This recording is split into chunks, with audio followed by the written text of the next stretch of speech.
నమస్తే, welcome to big TV digital exclusive live. హనుమకొండలో విషాదం జరిగింది. మిట్టపల్లి శివాని అనే విద్యార్థిని ఎంపీసీ ఫస్ట్ ఇయర్ చదువుతుంది. అయితే ఇష్టం లేని చదువు చదవలేను మమ్మీ అంటూ సూసైడ్ నోటు రాసి ఆత్మహత్య చేసుకుంది. నయీం నగర్లోని ఎస్ఆర్ కాలేజీలో ఈ ఘటన చోటు చేసుకుంది. ప్రస్తుతం శివాని రాసిన సూసైడ్ లెటర్ కన్నీళ్లు పెట్టిస్తోందనే చెప్పొచ్చు. ఎంపీసీ ఫస్ట్ ఇయర్ చదువుతుంది మిట్టపల్లి శివాని. అయితే ఇష్టం లేని చదువు నేను చదవలేను అంటూ తన ఆవేదనను వ్యక్తం చేసింది. హాస్టల్లో ఉంటూ చదువుకుంటుంది శివాని. అయితే క్లాస్ రూమ్లోనే శివాని సూసైడ్ చేసుకుంది.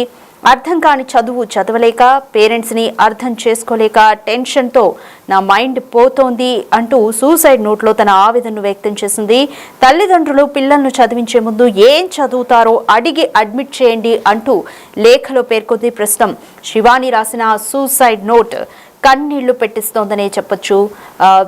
అయితే ప్రస్తుతం శివానిని మార్చికి తరలించారు. శివాని కుటుంబ సభ్యుల్లో కూడా విషాదం నెలకొంది. నయీం నగర్లోని ఎస్ఆర్ కాలేజీలో ఎంపీసీ ఫస్ట్ ఇయర్ చదువుతుంది శివాని. అయితే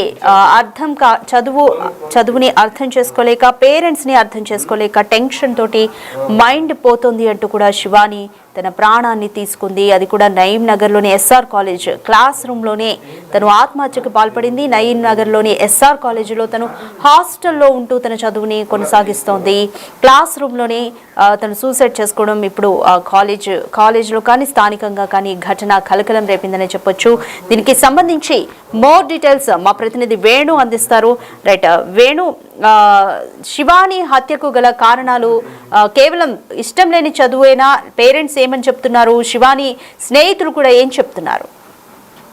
రాధిక, ప్రస్తుతము శివాని మృతురాలకు సంబంధించిన పేరెంట్స్ కి కొద్దిసేపటి క్రితమే సమాచారం అందించడంతో వాళ్ళు మంచిర్యాల జిల్లా నుంచి వరంగల్ కు ప్రయాణమయ్యారు. అయితే ఈ విషయం పేరెంట్స్ కి చెప్పకుండానే తమ కూతురు అనారోగ్యంతో ఉందని మాత్రమే సమాచారం ఇచ్చారు. అయితే తాను హ్యాంగింగ్ చేసుకున్న విషయం కూడా ఇప్పటి వరకు పేరెంట్స్ కి అయితే చెప్పలేదు. ఎవరికి చెప్పకుండానే పోలీసులకు సమాచారం ఇచ్చి ఆ డెడ్ బాడీని ఎంజిఎం తరలించారు. ఎంజిఎం మార్చిలో ప్రస్తుతము శివాని డెడ్ బాడీ. అయితే తాను సూసైడ్ చేసుకునే ముందు ఒక సూసైడ్ నోట్ రాసింది. ఆ సూసైడ్ నోట్ ను తన తల్లికి రాస్తూ ఆమె నేను చదవాలనుకున్నటువంటి కోర్సు మీరు చదివించలేదు, మీరు చదివిస్తున్న కోర్సు నాకు అర్థం కావట్లేదు, ఎటు అర్థం కాకపోతూ టెన్షన్ తో పూర్తిగా ఇబ్బందులు పడుతున్నానంటూ ఆ సూసైడ్ నోట్ రాసిందాన్ని బట్టి చూస్తే తాను ఎంపీసీ కోర్సు చదవలేకనే ఆ చదువు అర్థం కాక ఫెయిల్ అవుతాననే భయంతోనే ఆ తల్లిదండ్రులకు చెప్పినా కూడా ఏమంటారు అనే భయంతో సూసైడ్ చేసినట్టు ప్రస్తుతం ఆ సూసైడ్ నోటు పట్టయితే. అయితే ఆ సూసైడ్ నోటు శివాని సూసైడ్ చేసుకునే ముందు రాసిందా లేకుంటే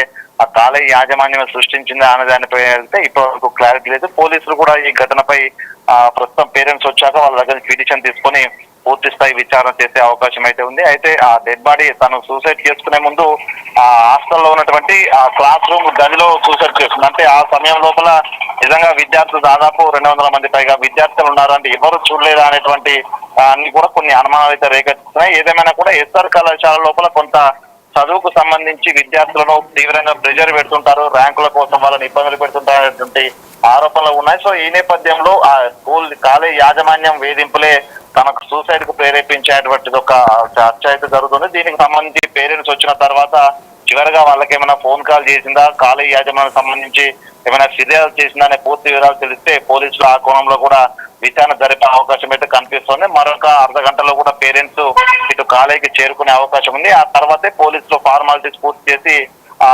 పోస్ట్ మార్టం కోసం కూడా యువతి పోస్ట్ మార్టం పూర్తి చేసే అవకాశం. మొత్తానికైతే ఈ ఘటనకు సంబంధించి వరంగల్ సంబంధించిన విద్యార్థి సంఘాలు అయితే ఎస్ఆర్ కళాశాల ఇది దాదాపు 5 సంవత్సరాల వ్యవధి లోపల 13 మంది సూసైడ్ చేసుకున్నారంటే ఎస్ఆర్ కాలేజ్ యాజమాన్యమే పూర్తిగా వేధింపులకు గురి చేస్తుంది. అందువల్ల విద్యార్థులు ఎవరికి బాధ చెప్పుకోలేక సూసైడ్లకు పాల్పడుతున్నట్టు ఒక వర్షం చెప్తుంది. మొత్తానికి తల్లిదండ్రులు వచ్చిన తర్వాతే పోలీసులు కూడా దీనిపై ప్రాథమికంగా ఏం జరిగిందనే విషయాలు కూడా స్పష్టత ఇచ్చే అవకాశం ఉంది. రాధిక, రైట్ వేణు, శివాని తన స్నేహితులతో అంటే యాజమాన్య వేధింపులు ఉన్నాయని కానీ లేకపోతే ఇష్టం లేని చదువు చదవలేకపోతున్నానంటూ కూడా ఇలాంటి విషయాలు ఏమైనా తన స్నేహితులతో పంచుకుందా? స్నేహితులతో మీరు ఏమైనా మాట్లాడే ప్రయత్నం చేస్తారా? అంటే ప్రస్తుతం ఉమెన్స్ కు సంబంధించినటువంటి హాస్టల్ కావడంతో ఆ విద్యార్థులు ఎవరితో మాట్లాడొద్దంటూ వాళ్ళందరినీ కూడా బయటికి పంపించిన పరిస్థితి. దీనిపై ఇప్పటి వరకు తన స్నేహితుల నుంచి మాట్లాడే కానీ 2 రోజుల క్రితము శివాని తన వదిన వరిచేటువంటి ఒక చుట్టాలు ఉండేవారు. వాళ్ళకి ఫోన్లు చేసి తీవ్రంగా ఇబ్బందులు పడుతున్నాను, ఇటు కాలేజీ లోపల సార్లు చదవాలని ఇబ్బంది పెడుతున్నారు, ఎగ్జామ్స్ లోపల కూడా నేను ఫెయిల్ అయ్యే పరిస్థితి ఉన్నాయి తప్ప చదవలేకపోతున్నానంటూ కూడా కొంత తన చదువులో ఉన్న ఇబ్బంది గురించి అయితే చెప్పినట్లుగా తెలుస్తుంది. దీన్ని బట్టి చూస్తే కొంత తాను చదవలేకపోవడం, ఎంపీసీ గ్రూప్ తనకు అర్థం కాకపోవడం, మరోవైపు కళాశాల లోపల కూడా తప్పనిసరిగా అందరు ర్యాంకులు తెచ్చుకోవాలి, తప్పనిసరిగా ఫస్ట్ క్లాస్ లో పాస్ కావాలంటూ కూడా కొంత ఇబ్బందులకు గురి చేస్తూ తెల్లవారుజామునే వాళ్లకు స్టడీ అవర్స్ పెట్టుకోవడం, ఇదంతా రెండు విధాలుగా తాను పేరెంట్స్ కి చెప్పుకోలేకపోవడం, తా యొక్క చదువు అర్థం కాకపోవడం, తిరిగి కళాశాల యాజమాన్యం కూడా వాళ్ళని చదవాలంటూ కూడా 4 గంటల నుంచే లేపి వాళ్ళని చదివించే ప్రయత్నాలు చేయడంతో పూర్తిగా తను మెంటల్ గా డిస్టర్బ్ అయింది కాబట్టి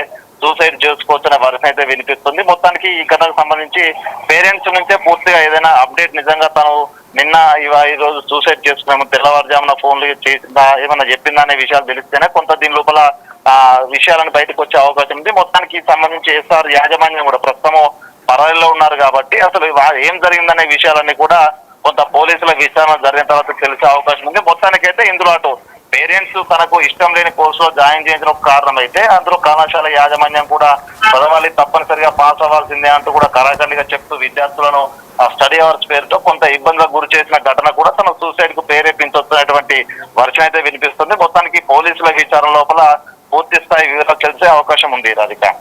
right, thank you Venu. Right, Nayeem నగర్లోని ఎస్ఆర్ కాలేజీలో మిట్టపల్లి శివాని అనే విద్యార్థిని క్లాస్ రూమ్లోనే సూసైడ్ చేసుకుని సూసైడ్ నోట్ రాసి తన తనువుని చాలించింది. అయితే పేరెంట్స్ ఇంకా కాలేజ్కి చేరుకోలేదు, పేరెంట్స్కి ఇప్పటివరకు ఏం జరిగింది అనేది కూడా చెప్పలేదు, చనిపోయింది అన్న విషయాన్ని కూడా చెప్పలేదు అనేది తెలుస్తుంది. ఆరోగ్యం బాగాలేదు అన్న విషయాన్ని చెప్పే కాలేజ్కి పేరెంట్స్ని రప్పిస్తున్నట్లుగా తెలుస్తుంది. ఆ తర్వాత అయితే సూసైడ్ నోట్లో మాత్రం ఇష్టం లేని చదువు చదవలేకపోతున్నాను, పేరెంట్స్ని అర్థం చేసుకోలేక మైండ్ పోతుంది, టెన్షన్ పడుతుంది అంటూ అయితే మెన్షన్ చేసింది. అయితే వేరే అనుమానాలు కూడా వ్యక్తం చేస్తున్నారు.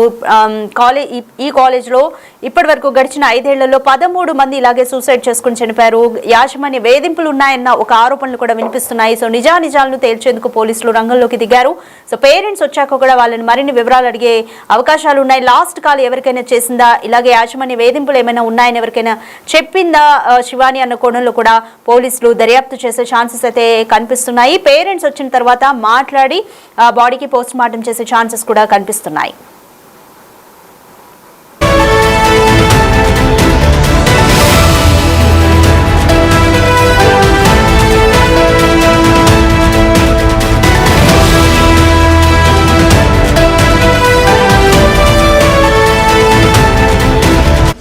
The Big Folk Night 2025 celebrating the soul of Telangana. August 23 సాయంత్రం 6 గంటల నుండి ఎల్బీ స్టేడియంలో. టికెట్స్ బుకింగ్ కోసం ఎంట్రీవాలా యాప్ను డౌన్లోడ్ చేసుకోండి.